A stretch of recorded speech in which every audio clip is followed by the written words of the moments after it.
Good evening, students. Today we will discuss about the excretory or renal system. In this system, we will read about the importance of this particular system, why this system is needed, कि इसकी क्या importance है, इस system की क्या ज़रूरत पड़ती है हमें। तो बच्चों, हमारी बॉडी के अंदर जो बायोलॉजिकल रिएक्शंस हो रही होती हैं, मेटाबॉलिक रिएक्शंस हो रही होती हैं, उसमें बहुत से मेटाबॉलिक वेस्ट इकट्ठे हो जाते हैं और वो वेस्ट बॉडी से रिमूव करना बहुत ज़रूरी है। तो इसलिए हमें उन बॉडी वेस्ट को रिमूव करने के लिए हमें इस सिस्टम की ज़रूरत पड़ती है, इसकी नीड होती है, इसकी रिक्वायरमेंट होती है। और इस सिस्टम को बनाने के लिए जो मेन ऑर्गन्स हैं वो आप लोगों को पता है, वो हमारी एक पेयर ऑफ किडनीज होती हैं, जो हम आगे डिस्कस करेंगे। हमारी बॉडी से जो मेनली जो वेस्ट होता है बेटा, वो होता है यूरिया। कुछ और मेटाबॉलिक वेस्ट जो होते हैं जिसमें यूरिक एसिड और कुछ अदर ऑर्गेनिम्स में, इंसेक्ट्स वगैरह में, उनमें अमोनिया भी एक वेस्ट के रूप में बाहर निकाला जाता है। अलग अलग ऑर्गेनिम्स में अलग अलग तरीके से ये एक्सक्रीशन होता है, ये एक्सक्रीटरी सिस्टम काम करता है। लेकिन जो मेन वेस्ट मैं आपको बता रहा हूँ उसमें यूरिया, यूरिक एसिड और अमोनिया होते हैं। अब किस तरह का वेस्ट कोई ऑर्गेनिज्म रिलीज कर रहा है, उस बेस पे एनिमल्स के 3 टाइप हम यहाँ पे पढ़ेंगे। जो ऑर्गेनिजम्स जो यूरिया रिलीज करेंगे उनको हम यूरियोटैलिक बोलते हैं, ये अब याद रखेंगे। जैसे हम लोग हैं, हमारा मेन वेस्ट है वो यूरिया है, तो हम यूरियोटैलिक ऑर्गेनिजम्स या एनिमल्स बोले जाएंगे। इसी तरीके से जिनका मेन वेस्ट यूरिक एसिड होता है वो यूरिकोटैलिक बोले जाते हैं, they are known as uricotelic. इसी तरीके से जिनके अंदर मेन वेस्ट अमोनिया होता है बच्चों, उनको एमनियोटैलिक बोलते हैं, अमोनियोटैलिक।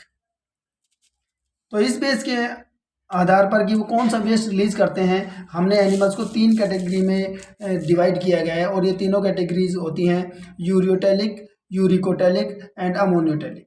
Is it clear? ठीक है। अब हम ह्यूमन बींग्स में किस तरीके से ये सिस्टम काम करता है, क्या क्या चीज़ें होती हैं इसके अंदर, उसके बारे में स्टडी करते हैं। तो हम यहाँ पर यूरिनरी सिस्टम या हमारा जो रीनल सिस्टम, एक्सक्रीटरी सिस्टम है, उसके बारे में हम डिटेल से पढ़ रहे हैं। तो सबसे पहले हमारा जो एक्सक्रीटरी सिस्टम है उसका डायग्राम आप लोगों को नजर आ रहा होगा यहाँ पे। इसमें सबसे इंपॉर्टेंट जो ऑर्गन है वो किडनीज होती है, और आप सबको पता है we have 2 kidneys, one is right and one is in left side, they are known as left kidney and right kidneys. हमारी किडनीज बीन शेप्ड की होती हैं, they are of bean shaped and they are reddish brown in colour, they are reddish brown in colour. ये आप लोगों को ध्यान रखना है। हमारी किडनीज हमारे वर्टिब्रल कॉलम के साइड्स में होती हैं, ठीक है, और अब्डोमिनल कैविटी में होती हैं, बीन शेप्ड की होती हैं, रेडिश ब्राउन कलर की होती हैं। 2 किडनीज हमारे पास होती हैं, और किडनीज ही वो ऑर्गन्स होते हैं जो एक्सक्रीटरी सिस्टम के मेन ऑर्गन्स कहलाते हैं। ये तो थी किडनीज के बाहर की बात। अब हम किडनी के अंदर की यदि बात करें तो किडनीज के अंदर बहुत फाइन स्ट्रक्चर्स होते हैं जिनको हम बेसिक स्ट्रक्चर्स बोल सकते हैं, या किडनी की फिल्टरिंग यूनिट बोल सकते हैं। और किडनीज की उन फिल्टरिंग यूनिट्स को हम बेटा बोलते हैं नेफ्रॉन। तो पहले मैं आपको एक बार नेफ्रॉन के बारे में बता देता हूँ, फिर के एक्सक्रीटरी सिस्टम के बारे में दोबारा से हम पढ़ेंगे। और हर किडनी में ऐसे ऐसे नियरली 1 मिलियन नेफ्रॉन्स होते हैं। There are nearly 1 million nephrons in each and every kidney. और ये जो नेफ्रॉन्स होते हैं, ये नेफ्रॉन फिल्टरिंग का काम करते हैं, फिल्ट्रेशन का काम करते हैं, ब्लड को साफ करने का काम करते हैं। ब्लड में जितने भी वेस्ट होते हैं, मेनली जो यूरिया होता है, उसको रिमूव करने का काम करते हैं। तो ये नेफ्रॉन बहुत इंपॉर्टेंट पार्ट है, इसके बारे में हम स्टडी करते हैं। कोई भी जो नेफ्रॉन होता है बेसिकली उसके 4-5 पार्ट होते हैं। मैं आपको इस डायग्राम से बता रहा हूँ, आप ध्यान से इसको ड्रॉ करें इजीली। बहुत इजी डायग्राम मैंने आप लोगों के लिए ड्रॉ किया है, यहीं से आप पढ़ते जाएं। ये एक जो बिल्कुल सिंपल स्टूडेंट है, जो ज़्यादा अच्छे से नहीं स्टडी कर पाता, वो भी इसको इजीली ड्रॉ कर पाएगा, इतना इजी है ये डायग्राम। तो मेन क्या क्या स्ट्रक्चर्स, क्या क्या पार्ट्स हैं नेफ्रॉन के, वो देखिए बेटा। एक पहले कप शेप स्ट्रक्चर आपको दिखाई देगा, बाउल लाइक स्ट्रक्चर, जिसको हम बोमेंस कैप्सूल बोलते हैं। इस बोमेंस कैप्सूल के अंदर जो एफरेंट आर्ट्रियोल, जो आर्टरीज जाती हैं, वो फाइन ट्यूब से टूट जाती हैं और वो एक बंच ऑफ कैपिलरीज अंदर बना लेती हैं, जिसको हम ग्लोमेरुलस बोलते हैं। तो बोमेंस कैप्सूल के अंदर ग्लोमेरुलस है, और जो आर्टरीज एंटर की थी फिर वो निकल के बाहर आती हैं इफरेंट आर्ट्रियोल की फॉर्म में, ठीक है। उसके बाद सेकंड इसका पार्ट आता है जिसको हम बोलते हैं पीसीटी। पीसीटी का मतलब है बच्चों प्रॉक्सिमल कन्वोलेटेड ट्यूब्यूल। ये क्वाइल्ड ट्यूब की फॉर्म में होता है, प्रॉक्सिमल कन्वोल्यूटेड ट्यूब्यूल। और बोमेंस कैप्सूल से जितना भी जो फिल्ट्रेट आया वो सबसे पहले इस पीसीटी में आता है, या पीसीटी में जो भी फिल्ट्रेट आया बेटा उसको हम यहाँ पे नाम देंगे प्राइमरी यूरिन। ये आप याद रखेंगे, प्राइमरी यूरिन। इस प्राइमरी यूरिन के अंदर बहुत से यूजफुल चीज़ें भी होती हैं, जैसे ग्लूकोज, अमीनो एसिड्स, प्रोटीन्स। ये आगे जब इस पीसीटी जब आगे बढ़ता है तो एक यू शेप की ट्यूब बना रहा है, देखो आपको नजर आ रही होगी डायग्राम में, इस ट्यूब की बात कर रहा हूँ, जिसके अंदर दो लिम्स होती हैं, उसकी दो भुजाएं होती हैं, एक नीचे की तरफ आती है और एक ऊपर की तरफ जाती है। तो जो ट्यूब इसकी जो ये लिम्ब नीचे आई है it is known as descending limb, और जो ऊपर की तरफ जा रही है it is known as ascending limb. दोनों असेंडिंग और डिसेंडिंग लिम्स जो हैं वो बनाती हैं हैनेल्स लूप।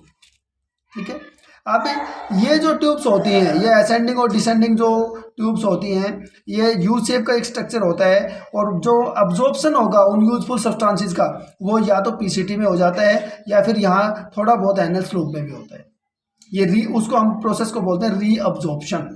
उसके बाद जितना भी ये प्राइमरी यूरिन बना था ये आगे फिर एक क्वालिटी ट्यूब में पहुंच जाता है, वो क्वालिटी ट्यूब यहाँ कहलाती है बेटा DCT, this is called distal convoluted tubule.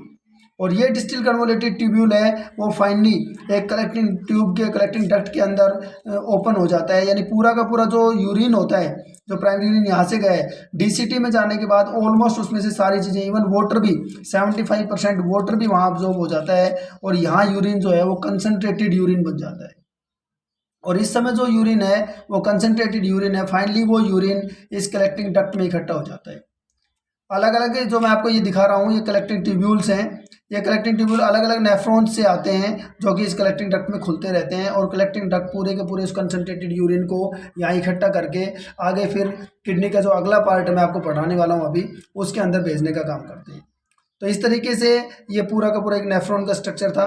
और मैं आपको यहाँ एक चीज़ और बता दूं कि हमारा जो यूरिन होता है ना बेटा, उस यूरिन की फॉर्मेशन यदि मैं बात करूँ कि किस किस चीज़ से मिलकर बना है, तो हमारा यूरिन 96% वाटर से बना है, 96% वाटर, एंड नियरली 2.5%, ये बहुत इंपॉर्टेंट बात है, 2.5% उसमें होता है बेटा यूरिया। क्लियर?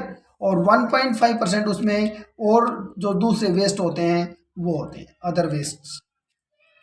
इस तरीके से ये यूरिन की कंपोजिशन होती है बच्चों।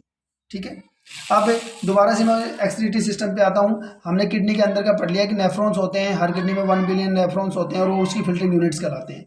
उसके बाद जितना भी वो कंसनट्रेटेड यूरिन है वो इस तरह की ट्यूब्स आती हैं किडनी से निकल के, हर एक किडनी से, राइट किडनी से भी और लेफ्ट किडनी से भी, इनको हम यूरिटर्स बोलते हैं। और ये यूरिटर लगभग 10 to 15 सेंटीमीटर लंबे होते हैं। ये ट्यूब्स फाइनली एक पियर शेप स्ट्रक्चर में ओपन हो जाती हैं, और उस पियर शेप स्ट्रक्चर को हम बेटा बोलते हैं यूरिनरी ब्लैडर। इसके जो मसल्स हैं वो मसल्स इसका साइज छोटा और बड़ा भी कर सकते हैं। यूरिनरी ब्लैडर की जो कैपेसिटी होती है बच्चों वो 700 ml से लेके 800 ml तक स्टोर कर सकता है यूरिन को। ये इसका बेसिकली जो फंक्शन है वो यूरिन का स्टोरेज करने का ही है। तो ये 700 से लेके 800 ml तक यूरिन को स्टोर कर सकता है। ठीक है, और उसके बाद फाइनली हम एक पार्ट है यूरिथ्रा, उसके द्वारा यूरिथ्रा के थ्रू हम पूरे के पूरे यूरिन को बॉडी से बाहर निकाल देते हैं। और इस तरीके से जो यूरिन को बाहर निकालने का प्रोसेस है उसको हम यहाँ पे नाम देते हैं बेटा मिक्सचुरेशन। ये बहुत इंपॉर्टेंट टर्म लिख रहा हूँ, micturition, the act of passing out urine, the act of passing out urine, it is known as micturition. तो आप इस तरीके से इसको याद करें, इस प्रोसेस को समझें। स्टिल आपको फिर भी कोई दिक्कत होती है तो आप मुझे मैसेज करें या मुझे कॉल करें। Thank you, have a nice day.